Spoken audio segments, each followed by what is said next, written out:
Hello everyone. Net capacitance निकालने के लिए अगर ऐसे क्वेश्चंस आते हैं तो इस तरह के क्वेश्चंस को आप कैसे सॉल्व करेंगे, ट्रिक मेथड से, शॉर्ट ट्रिक से आप कैसे सॉल्व करेंगे, चलिए देखते हैं।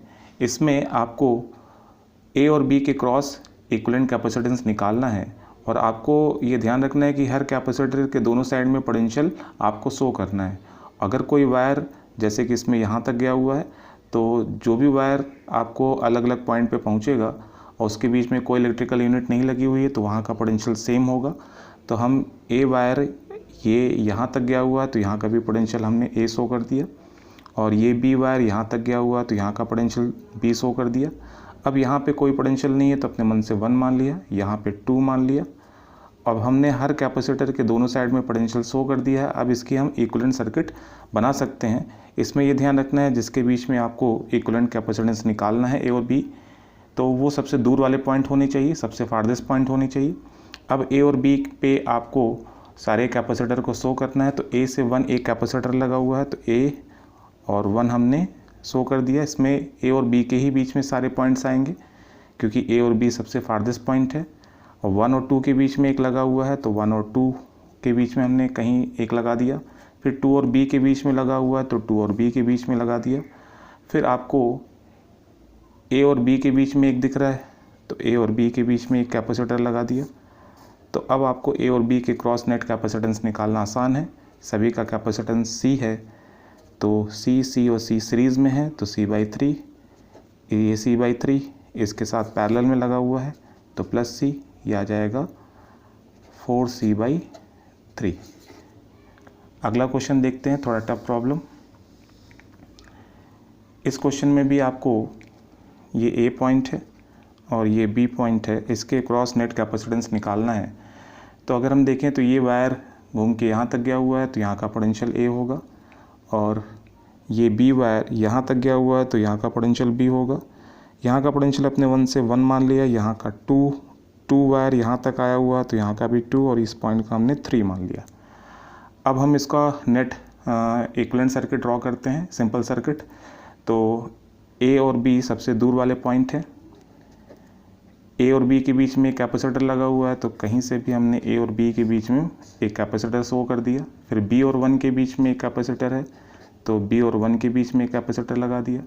फिर 1 और 2 के बीच में है तो 1 ये है, 2 कहीं और शो कर दिया, ये कैपेसिटर हो गया। फिर 2 और 3 के बीच में एक कैपेसिटर है तो 2 और ये पॉइंट 3 है।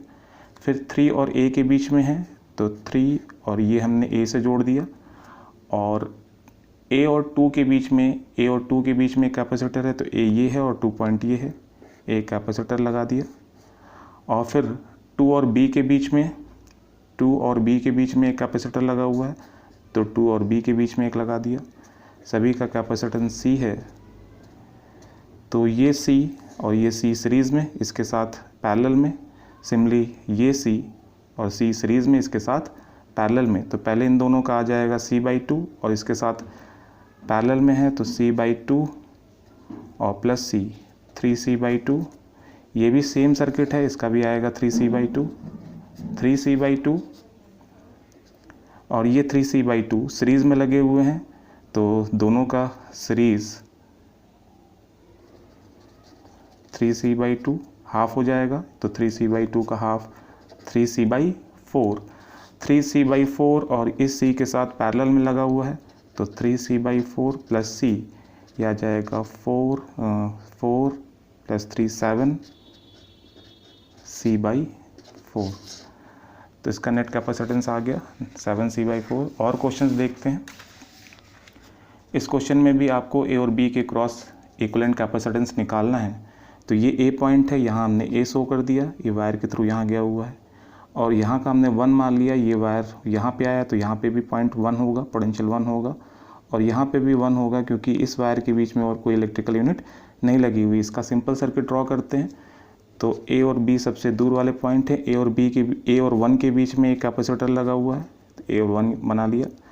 फिर ए और 1 के बीच में एक कैपेसिटर लगा हुआ, फिर ए और 1 के बीच में बना लिया। फिर और ए और बी 1 के बीच में है तो ए और 1 के बीच में बना लिया।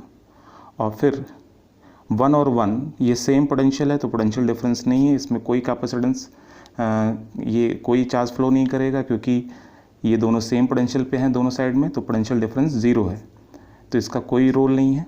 फिर 1 और B के बीच में एक लगा हुआ, तो 1 और B के बीच में एक बना दिया। तो C और C ये तीनों पैरेलल में हैं, तो 3C जो इस C के साथ सीरीज़ में है, तो ये वैल्यू आ जाएगी 3C/4। ऐसे क्वेश्चंस आप कैपेसिटर में बहुत सारे क्वेश्चन जिसमें energy dissipated by cell, energy store in the capacitor, और भी बहुत सारे क्वेश्चन हैं सीरीज़ पैरेलल के। तो कैपेसिटर से रिलेटेड बहुत सारे छोटे छोटे वीडियोस लेके आते रहेंगे। आप इस चैनल को सब्सक्राइब करिए, शेयर करिए, और दूसरे चैप्टर्स में भी अच्छे क्वेश्चन जो आपके नीट और जेईई मेंस में आ सकते हैं, उनमें क्वेश्चंस को शॉर्ट ट्रिक से कैसे सॉल्व करेंगे, हर चैप्टर के ऐसे छोटे छोटे क्वेश्चंस के पार्ट्स आएंगे जिसमें आप क्वेश्चन को शॉर्ट ट्रिक से सॉल्व करेंगे। तो आप चैनल को सब्सक्राइब करिए, शेयर करिए। Thank you.